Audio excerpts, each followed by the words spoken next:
Hello అండి, అందరికీ నమస్కారం. వెల్కమ్ బ్యాక్ మొగల్తూరు పిల్ల ఛానల్. మరొక మంచి వీడియోతో మీ ముందుకు వచ్చేసాను. ముందుగా మీ అందరికీ శ్రీరామనవమి శుభాకాంక్షలు.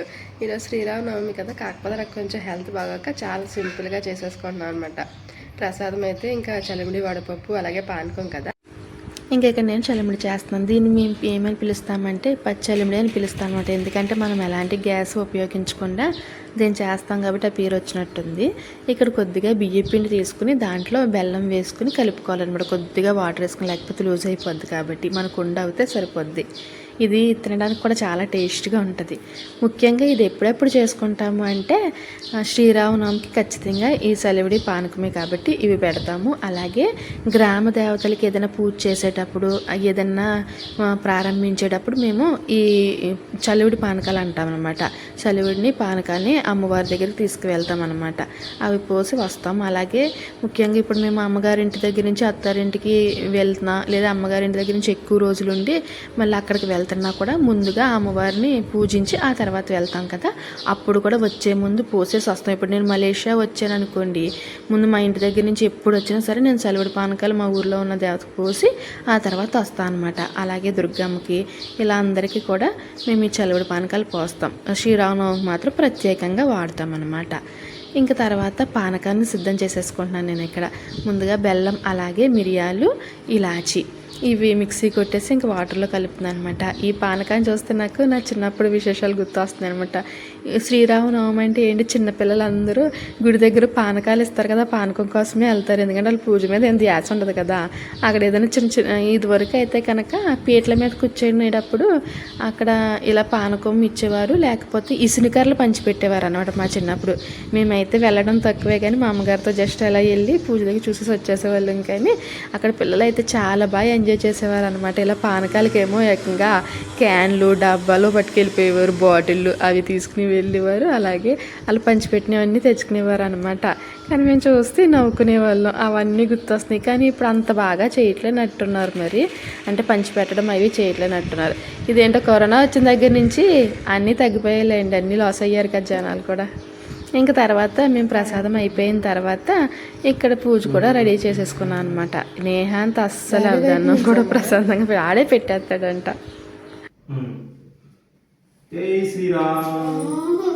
అను స్నేహ జై శ్రీరామ్ అను. చాలు చాలు, స్లో స్లో స్లో.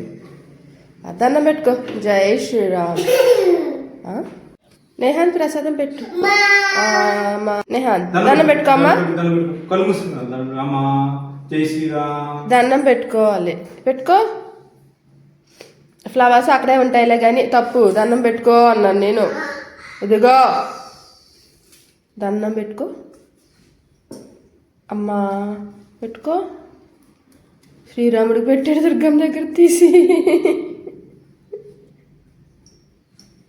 జాత ఇది చూసుకో.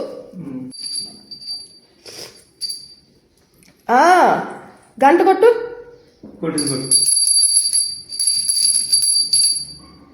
కొట్టు. ఏయ్ వెనకరా నేహాంత్, దండం పెట్టుకో.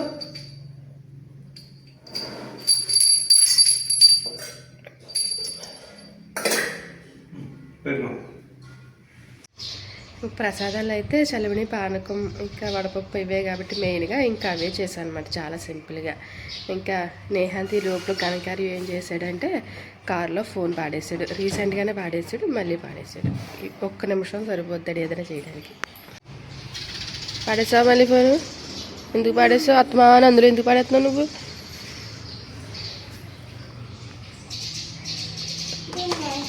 సింపుల్గా వెజ్ బిర్యానీ చేద్దామని అనుకుంటున్నాను అనమాట. నాకు ఏ అకేషన్ ఏదైనా బిర్యానీ ఉండాలి. బిర్యానీ ఒక ఎమోషనల్ అంటారు కదా, అది అనమాట. అందులోకి కొంచెం గొంతు కూడా బాగలేదు కాబట్టి కొంచెం స్పైసీగా తింటే బాగుంది. ఇంకా నేను అన్ని వెజిటేబుల్స్ వేసి మిల్ మేకర్ పలావ్ చేస్తున్నాను అనమాట. పెసరపప్పు ఏంటి అనుకుంటున్నారా, ఇందాక వడపప్పుకి ఎక్కువ నానబెట్టేసాను అనమాట. ఇంకా అది పాడేయడం ఎందుకులే అని చెప్పి అది అందులో వేసేసాను. అది వేసినా కూడా టేస్ట్ బాగానే ఉంటుందిలే అని చెప్పి. ఇంకెంతలో మన నేహాంత్ వచ్చి ఎత్తుకో చూస్తాను తిప్పుతాను అని అడుగుతుంటే ఇంక విసికేస్తున్నాడులే అని చెప్పి ఎత్తుకున్నాను అనమాట. వాడు కాసేపు అలా తిప్పి వెళ్ళిపోయాడు.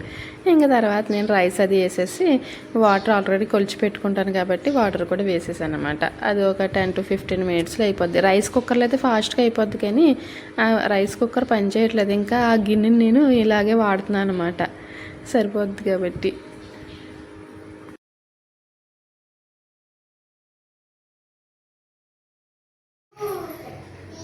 ఇంక నేను దాంట్లో కర్రీ అయితే ఏం చేయట్లేదులేండి, ఎందుకంటే కర్రీ చట్నీ చేద్దాం, ఇంకా ఆల్రెడీ అన్ని వెజిటేబుల్స్ వేసేసాను కదా అని. ఏమైనా వెజ్ కర్రీ కావాలని తెచ్చుకోవచ్చులే అని చెప్పి ఇంకేం చేయట్లేదు. హలో గాయస్, ఇప్పుడు టైం 5:30 అవుతుంది అనమాట. టెంపుల్ వచ్చేసి 6కి ఓపెన్. సో ఇప్పుడే స్టార్ట్ అవుతున్నాం అనమాట టెంపుల్కి. ఈ రామా టెంపుల్కి ఇదే మేము ఫస్ట్ టైం వెళ్ళడం అనమాట. అది వీకెండ్ కాబట్టి కుదురుతుంది, కానీ లేకపోతే ఇంట్లోనే పూజ చేసుకునే వాళ్ళం. ఈసారి బయటకి వర్షం కూడా స్టార్ట్ అయిపోయింది అనమాట. వస్తా వర్షం అయితే అలా కురుస్తూనే ఉంది. దానివల్ల ఇప్పుడు ఫీవర్ సీజన్ స్టార్ట్ అయిపోయింది, కోల్డ్ని. ఈ ట్రాఫిక్ కూడా చాలా ఎక్కువ ఉంటుంది, మరి ఎందుకో తెలియదు కానండి. ఇదిగో ఇంకా మనం బ్రిడ్జ్ ఎక్కేసాం అనమాట. రోజు క్లైమేట్ అయితే చాలా, మా ఇంటి దగ్గర ఫుల్ వర్షం, కానీ పీనంగ్లో అయితే వర్షం లేదనమాట, ఎండగానే ఉంది. కానీ ఆ రోజు వాటర్ అయితే అసలు క్లియర్గా ఉన్నాయి, చాలా బాగున్నాయి. కానీ మళ్ళీ మనం రిటర్న్ వచ్చేసరికి కలర్ చేంజ్ అయిపోతుంది. అదేంటో ఫ్యూ సెకండ్స్లో టక్ మనీ కలర్ అంతలా చేంజ్ అవుతుంది, మరి ఎందుకో తెలియదు. కానీ ఇంక ఇక్కడ మనం గుడికి వచ్చేసాం అనమాట. ఇక్కడ రామనవమి చాలామంది చేసుకుంటున్నట్టున్నారు, లోకల్ ఇండియన్స్ అనమాట. వాళ్ళంతా కూడా చాలామంది వచ్చారు. అలాగే మన ఇండియన్స్ అంటే ప్రజెంట్ ఉన్న వాళ్ళు కూడా కొంతమంది వచ్చారనమాట. మేము వెళ్ళేసరికి పూజలు స్టార్ట్ అయ్యే జరుగుతూ ఉన్నాయన్నమాట. ఈ గుడి ఏంటంటే ఇళ్ళల మధ్యలో ఉంది, అది కొత్తగా పెట్టారంట, కానీ చాలా బాగుంది. ఇంక మేము వెళ్ళేసరికి రథం కూడా డెకరేట్ చేస్తున్నారనమాట. అంటే తర్వాత రథ ఉత్సవం ఉంటుంది అనుకుంటా, అందుకోసమే రెడీ చేస్తున్నారు. ఇంకా అప్పటికి కొద్దిమంది మాత్రమే వచ్చారు. ఇంక మేము వచ్చేసే ముందు చాలామంది వచ్చారనమాట. అంతకుముందు ఇప్పుడు శ్రీరామనవమికి మేము ఇలా గుడికి రాలేదు. ఈ గుళ్ళు కూడా, ఎందుకంటే రామ గుడి అయితే ఉండదు అనమాట, ఇదే ఫస్ట్ టైం అనమాట, మనకు కూడా తెలిసింది. అలాగే ఇక్కడ మనకి అర్చన టికెట్ కూడా ఉంది. అర్చన టికెట్ వచ్చేసి 2 రింగిట్లు. ఇంక మేము అర్చన చేయించుకుందామని తీసుకున్నాం. చూసారా, ఇక్కడ వెంకటేశ్వర స్వామి గుడి కూడా ఉంది, చాలా బాగుందనమాట. ఇంక తర్వాత మనం గుడి చుట్టూ ప్రదక్షిణాలు చేద్దామని చెప్పి వచ్చాం. ఇక్కడ అయితే చాలా అందంగా డెకరేట్ చేశారు పువ్వులతో. అందులోకి కొత్త టెంపుల్ కదా, అంతా కొత్తగా ఉన్నాయన్నమాట. పెయింటింగ్స్ కావచ్చు, అన్నీ కూడా చాలా పీస్ఫుల్గా అనిపించింది. అసలు గుడిలో అడుగు పెట్టడమే ఎంత బాగా అనిపించిందో. గుడి వైబ్ అయితే ఇంక అసలు మనం ఎక్కడున్నా మారదు కదా, చాలా బాగుందనమాట. ఇక్కడ అన్ని దేవుళ్ళు కూడా చిన్నగా పెట్టారనమాట, ఉన్నారు.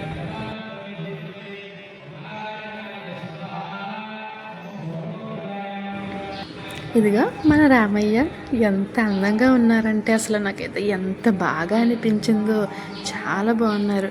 ఆ తర్వాత ఇక మేము దర్శనం చేసుకుని అర్చన కూడా చేయించుకున్నాం అనమాట.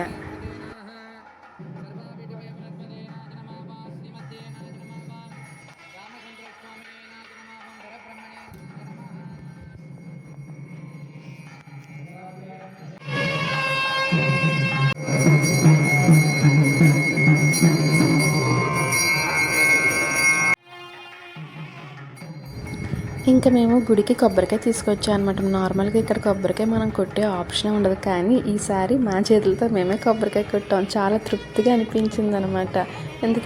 ఇంక ఇక్కడ మేము వచ్చేసరికి హోమం జరుగుతుందనమాట. అప్పుడే హోమం పూర్తయ్యేసరికి స్వామివారిని మేళ తాళాలతో ఈ గుడి చుట్టూ ఊరేగిస్తున్నారనమాట.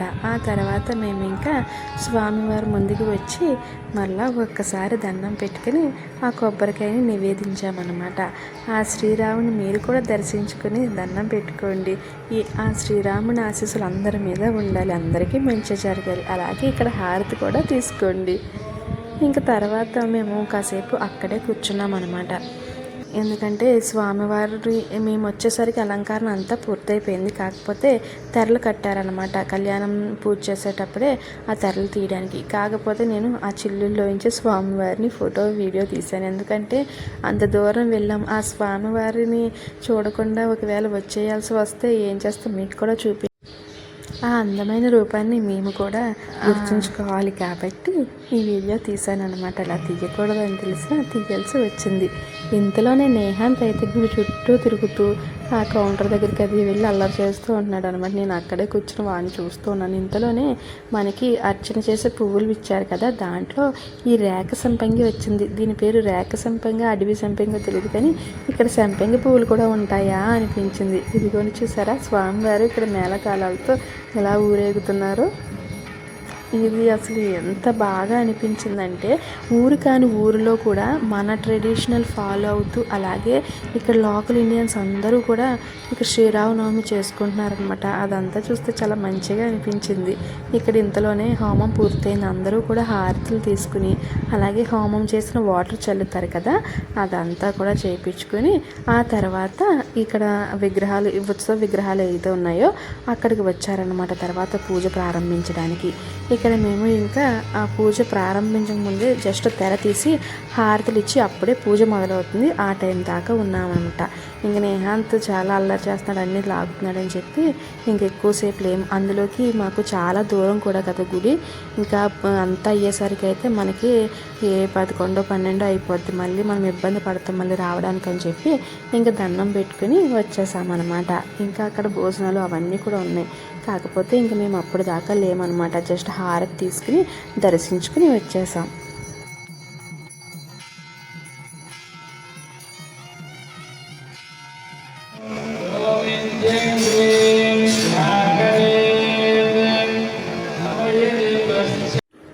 ఇంకా మేము బయటకు వచ్చేసరికి వర్షం కూడా స్టార్ట్ అయిపోయిందనమాట. ఇంకొంతసేపు ఉంటే బాగుండేది, కానీ ఇంకా తప్పదు కాబట్టి వచ్చేసాం. కానీ ఈసారి అస్సలు ఊహించిన విధంగా మా శ్రీరామనవమి అయితే చాలా బాగా చేసుకున్నాం అనమాట. That's today vlogs friends. మరొక మంచి వీడియోతో మళ్ళీ కలుద్దాం. వీడియో నచ్చితే లైక్ చేయండి, షేర్ చేయండి, ఛానల్ మాత్రం సబ్స్క్రైబ్ చేయండి. See you next video. Bye.